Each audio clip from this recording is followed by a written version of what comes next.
Hello everybody, welcome back to the channel. It is me, Jordan Young, and this is another certified boss and hood classic, no cap on God. I'm coming to you from the road, man. I'm out here in the Cotswolds in England attending a wedding, but man, I couldn't let these two stories go past without talking about them, man. It's the whole issue around the shoe surgeon who has reached a settlement with Nike, but man, there's also this other tangential story involving the shoe surgeon and 2J's kicks that we also want to talk a little bit about in today's episode. So yeah, man, I've been following these two stories, felt like we had to jump on and just address them, give you guys my 2 cents. So yeah, let's start off though with a couple of peripheral stories to sort of whet the appetite a little bit. How about that? So let's start off by talking about this pair of Air Jordan 4s, nicknamed or dubbed the Lakers, that have been slated for All-Star Weekend 2026. We don't have any early images or anything to go off. We've just got these mock-ups, which, yeah, if you look at them, man, they kind of have that whole Travis Scott's Friends and Family look about them. The color code or the color skew is imperial purple and multi-color. I think the mock-ups look good, but if they come out looking like this, I don't think Nike are gonna be beating the Travis Scott allegations. I mean, we've got the Cave Stones coming out quite soon, which look quite similar to a Travis Scott Friends and Family pair.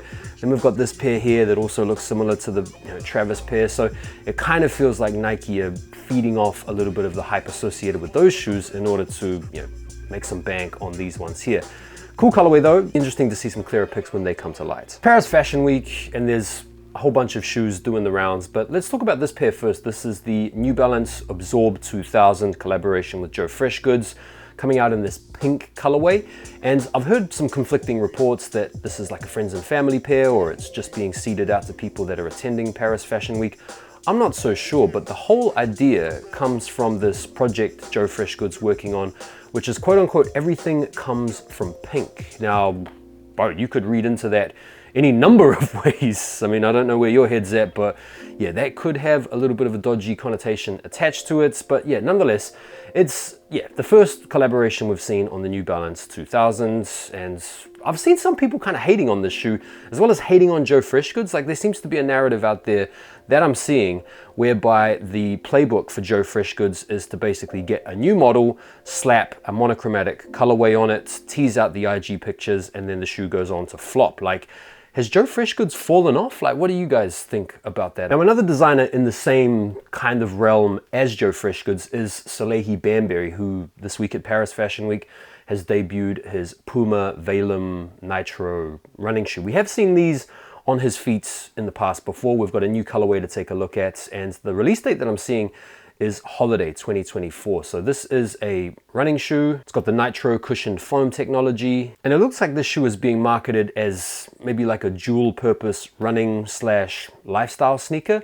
They've got the signature Salehi Bamberry touches at this point, like the fingerprint design on the midsole. It is a sleek looking shoe. They do look like they would be good for both running and lifestyle, which is right up my alley, to be fair. And I feel like Salehi has got the motion right now. Right, so I personally think this is the best Air Max 95 collaboration in some time. This is the Amamanier diffused taupe phantom colorway. This is the original Air Max 95 Amamanier collab we saw leak out maybe a year ago now, something like that. I just think this colorway is fire. Now, these are actually dropping alongside a pair of Air Force Ones from Amamanier, the Ama Borings, on the 27th of June, so coming right around the corner. And I honestly think this colorway is fire. 190 bucks. They're gonna be wheeled out, I think, on the Amamanier website. The raffles are gonna be going live for those very, very soon. But our first proper look, or one of our first proper looks at a very exciting Jordan 1 Low OG, the Chicago's, man. Rewind back to 2016. Not a lot of people were checking for these. Pretty sure these even went on sale in some places, but they're coming back with the big swoosh, and yeah, a lot of people are fired up for these. We've got these photos thanks to Chicken Wop. So let's check out the quality on them. I mean, they look pretty standard, let's be honest. They don't look crazy in terms of the quality. The shape does look good though. And that big swoosh, even though it's a pretty minuscule detail, that slightly more hench, slightly more buff swoosh does work on these. Does make them a lot better in my opinion. So these are supposed to be dropping on November the 15th. Full family sizing. You can bet Nike are going to look to cash in on these to the point where I think this will be actually an easy cop. Okay, so a shoe that absolutely nobody asked to come back is coming back. But there are some people out there that are genuinely excited about this re-release or this reimagining or this remake, whatever you want to call it, because they've done it in a tasteful way. So this is the see-through Nike Air Force One Invisible Woman 2.0. And this is to celebrate the fact that the Fantastic Four are finally coming to the MCU. So there's no official ties to the nuclear family at play with this colorway, but that's supposedly almost an aspect that makes the illusions even sturdier, because the original Fantastic Four pack from 2006 leaned tacit instead of truly tied. Now these shoes are disgusting if you wear them with no socks, obviously.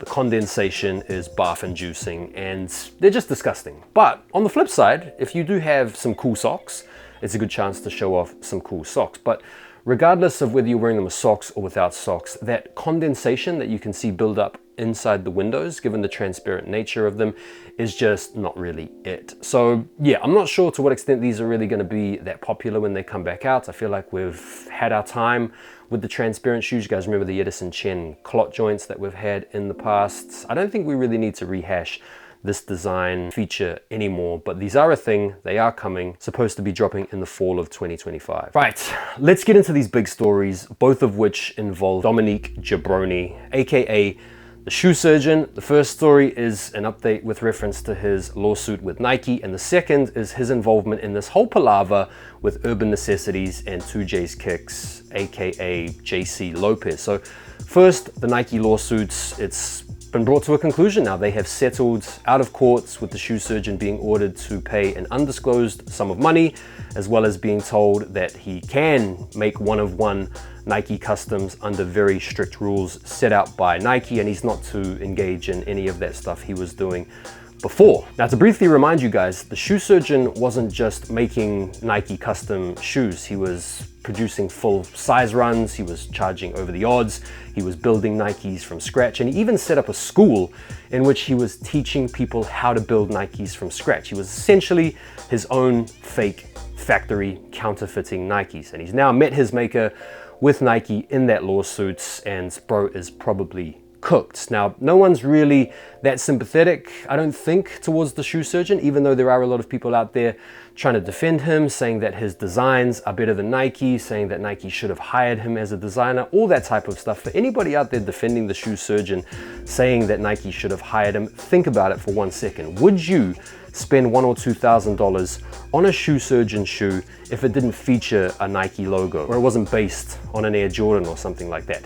I didn't think so. Right, so the second story involving the shoe surgeon and Urban Necessities and 2J's Kicks, some people are speculating could be tied up into the whole lawsuit with Nike, because people are speculating that the reason why consigners that have got shoes or are owed money from Urban Necessities aren't getting paid because all of that money is being tied up in the lawsuit with Nike. I don't know, that's speculation, who knows? But anyway, if you guys wanted a proper update on this particular story from the horse's mouth, go and watch 2J's Kicks' last IG uploads. He did a live stream yesterday. He did a video post a couple of days ago where he addresses all of these points forthrightly and articulately as well, I might add. And so go and check those videos out if you really want to know what's going on. To give you guys a little bit of background, over the past couple of weeks, a lot of people have been commenting on Urban Necessities' Instagram page. A lot of consigners are owed money. Some people owed money as far back as like 3 years ago. According to 2J's, there's something like 37, nearly 38,000 consigners that have inventory with Urban Necessities. And out of that 38,000, it's not known exactly how many people are owed money, but there are a lot of people that are owed money. Now, I'm not trying to play sides. I'm not trying to like pick a favorite player here. This is just the facts as we know it. So let's go through the timeline. In May 2022, 2J's wife, Joni, is diagnosed with stage 4 colon cancer, and obviously heartfelt condolences go out to both Joni, 2J's, and the immediate family around that horrible news. That sucks. Thoughts are with you guys as you continue to battle that to this day. But in 2022, in May, 2J's meets up with the shoe surgeon and his business partner, Dallas and Bimbo, at SneakerCon, where they discuss what a collaboration might look like in terms of, like co-running Urban Necessities. In November of 2022, after months of informal collaboration, 2J's finalizes a deal with the shoe surgeon. But further on down the line in 2023, he realizes that he has no operational authority, yet he still carries legal liability for the company after being reclassified as an employee. Now, according to 2J's himself, this was a mistake. This was a blunder on his end, not to go through the contract with a fine-tooth comb and see exactly what the contract set out. That was a bad mistake. I think bro owns it. I mean, imagine signing away the ownership of the company, but still retaining all of the liabilities that go along with it. Bro, that is a bad move for sure, but he acknowledges that, that's fine. Fast forward to September 2023, Urban Necessities revises its consignment agreements and other operational policies, and these policy amendments are out of line with what 2J's had envisaged for the business or whatever. So we go through to November, 2J's asks to be bought out from Urban Necessities due to irreconcilable differences and contract breaches. In December 2023, 2J's accepts the first buyout offer and he signs the paperwork because at this point, bro just wants to move on and just focus on his own stuff as well as focus on his wife's health. But Surgeon Worldwide do not sign it. Fast forward to May 2024. Urban Necessities terminates 2J's employment, preventing visibility on the brand company. His email is deleted. I mean, imagine being fired from the company that you started. Bro, that's crazy. Fast forward to October. 2J signs documents to walk away from Urban Necessities for nothing. Bro, we've gone from being bought out to now just let me go. I don't want to be part of it anymore. You guys do your thing. But even for no money on the split, they don't sign. Urban Necessities, Surgeon Worldwide, they don't sign. June 2025, Surgeon Worldwide approaches 2J's about Urban Necessities potentially filing for bankruptcy. And bear in mind that at this point, filing for bankruptcy would leave every consignor out there that still owed money by the company for shoes that have been sold completely out of pocket. Same time, June 2025, the Department of Taxation seizes 4 of 2J's and his wife's accounts and the Urban Necessities account. So bro is like massively out of pocket. He's got to pay the taxes. And if you watch his videos, he is sincere, at least from what I can tell, about wanting to put everybody right financially. All the consignors that are owed money, he's willing to sell up what assets he has left in order to make good. Now, he wants to get Urban Necessities back. He wants to have full ownership